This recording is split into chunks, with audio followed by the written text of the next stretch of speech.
All right, so you need more proof that having things that go up in value is better than having things that go down in value?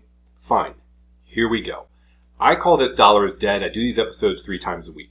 I typically focus on videos to help people get out of debt, but then when it comes to saving money and preserving wealth, the Dollar is Dead is meant to just point out the fact that over time, the US dollar goes down in value, while assets like commodities, gold, silver, even stocks, real estate, whatever it may be, crypto, they go up in value. All right, so let me show you this article from Forbes to illustrate this point. Here we go. They're talking about the US dollar collapse. Of course, that's to get your attention. But what do they mean? Well, they're showing and talking about how countries are going dual currency. Dual currency, all right? In a way, that's sort of always happened in that central banks of countries typically hold gold, and then they have their own currency. And the currency is what's being transacted on a day-to-day. But look at this. Yellen of the U.S. says, hey, we got a debt problem. Surprise, surprise. I mean, good grief. I think we all know that. The prediction that this other individual has, I'm not going to try to pronounce their name, but here it is that Bitcoin could replace gold. Now, if you watch Monday's show, and if you didn't, go back and take a look. It talks about, and I show the amount of holdings that various countries have with respect to gold. Okay? The prediction here is that Bitcoin could replace gold. In other words, countries would hold Bitcoin as their reserve and then still have their currency for day to day. If that were to happen, you see here they say gold is currently 15.7 trillion. If Bitcoin were to get to 15.7 trillion, that would be about a 10x jump, because Bitcoin currently today in June of 2024, market capitalization is 1.3 trillion. So that would be 10x. If Bitcoin is around $70,000, 10x would be $700,000 per Bitcoin. Now, you see here they're talking about dual currency. El Salvador did it.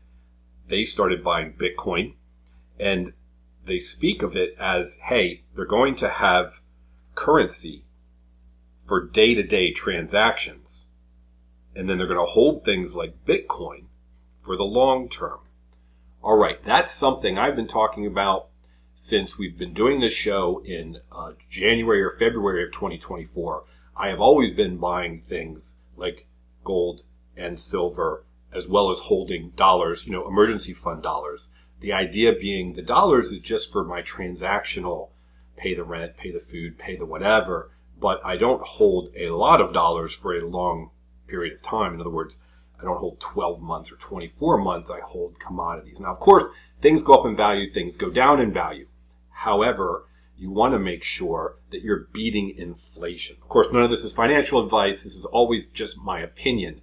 But you also have to be careful and mitigate against the fact that things are cyclical. So yes, over time, gold and silver and now Bitcoin and crypto is going up. But if you zoom in on a chart, you'll see that it kind of does this, right? Things are cyclical. Real estate goes up. Real estate has times when it goes down. The markets are cyclical. So you got to be careful that you're not holding everything in an asset, and then all of a sudden you need some money, some currency, and you have to sell the asset when it's down in value.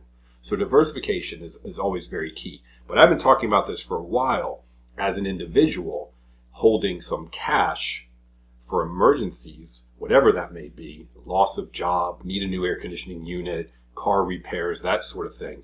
But money that I don't believe I'm going to need for a while, and as it's growing, I'm putting that into commodities. And now I'm very much into crypto. I'm actually going to put a link below. I started a daily crypto show because on this channel, I focus on getting people out of debt and having them wake up to the fact that holding assets over the long term is better than holding dollars because the dollar goes down in value. That's exactly what this article is talking about. It's talking about countries saying, wait a second, this new thing, Bitcoin, is like a digital gold.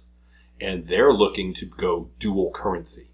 And by dual currency, they're going to hold things that they can use and transact if necessary.